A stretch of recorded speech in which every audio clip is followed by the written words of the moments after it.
हमारे साथ धराली के जो मूल निवासी हैं विकास पवार जी इस वक्त मौजूद हैं, जो कि धराली के हैं और इनका घर जो मंदिर बचा हुआ है सोमेश्वर का उसके ठीक बगल में है। और भले ही मंदिर और इनका घर बचा है, लेकिन हालात वहाँ के क्या हैं, विकास जी से बात करने की कोशिश करते हैं। और विकास जी एक बड़ी जानकारी भी हमको हमारे दर्शकों को देंगे। पहले हम विकास भाई से जानते हैं कि वो 5 तारीख को कहाँ थे और क्या स्थिति इस वक्त धराली की है। विकास भाई, पहले आपका पहले इस वक्त आपसे मैं समझ सकता हूँ कि बात करना भी बहुत मुश्किल है, लेकिन आप जो जानकारी देना चाहते हैं, पहले आप ये बताइए, आप धराली पे कहाँ रहते हैं और कब से आप वहाँ हैं?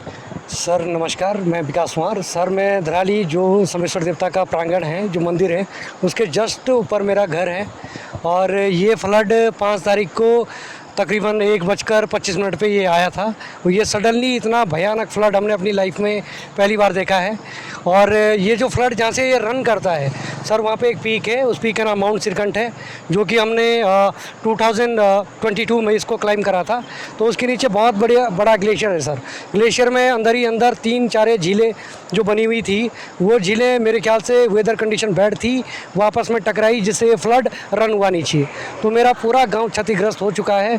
मेरा घर और मेरे गांव में जो रिसोर्ट थे, होम स्टे थे, होटल थे, लोगों के बगीचे थे, जन धन की भी हानि हुई है, बहुत सारी हानियाँ हुई हैं।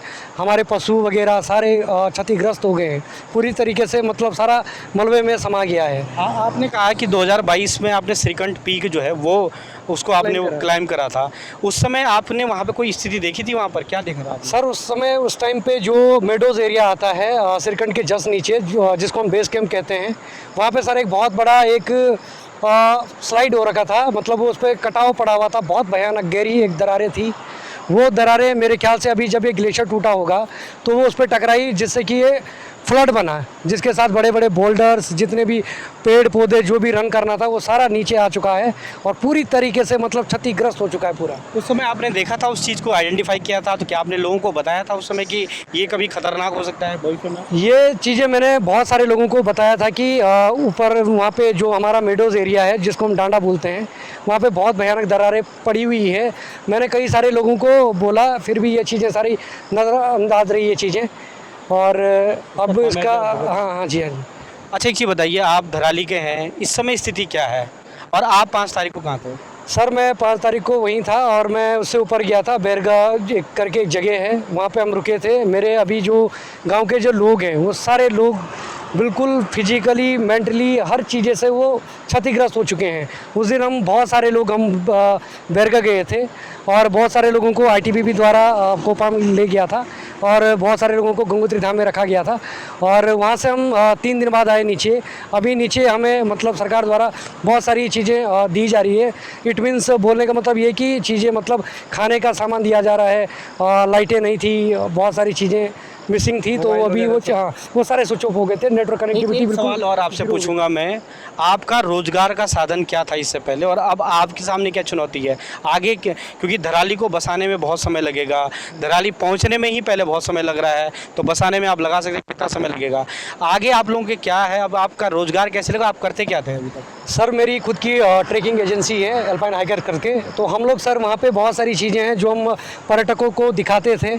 आपका जैसे मैंने आपको बताया कि 2022 में हमने पीक क्लाइम करी थी, वो पीक 13 साल बाद क्लाइम करी गई है, वो हमने करी थी।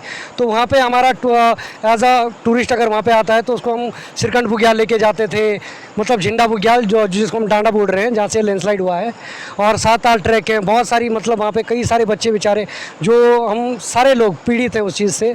हम सारे लोग इस फील्ड में, बहुत सारे माउंटेनिंग फील्ड में जुड़े हुए हैं और वहाँ पे हमारा व्यवसाय वही था सर कि हम ट्रैकिंग कराते थे, लोगों को एडवेंचर एक्टिविटीज़ कराते थे। वो सारा क्षतिग्रस्त हो चुका है। हम सरकार से ये गुजारिश करेंगे कि हमको कहीं बढ़िया जगह, अच्छी जगह इस्टेब्लिश करा जाए, ताकि हम आगे कुछ कोशिश कर सकें अपने ओर से।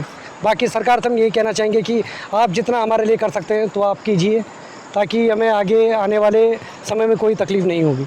तो ये थे हमारे साथ धराली के विकास जी, और ऐसी बहुत सारी कहानियाँ अभी धराली से बाहर आनी है, क्योंकि धराली पहुंचने में अभी बहुत वक्त है, बहुत समय लग सकता है सरकार को, प्रशासन को, तमाम जो एजेंसियां उनको पहुंचने में समय लग सकता है, क्योंकि रोड कनेक्टिविटी नहीं है। भटवाड़ी से आगे बहुत जगह दिक्कतें हैं, भटवाड़ी पहुँचने में ही बहुत दिक्कतें हैं, तो आगे आप लगा सकते हैं कि क्या दिक्कतें हैं। और जैसे कि विकास भाई ने हमें बताया कि वो पहले 2022 में वहाँ गए थे, उन्होंने वहाँ परिस्थितियाँ देख ली थी कि आने वाला समय बहुत खतरनाक हो सकता है। आज वो भयावह मंजर हमें देखने को मिल रहा है।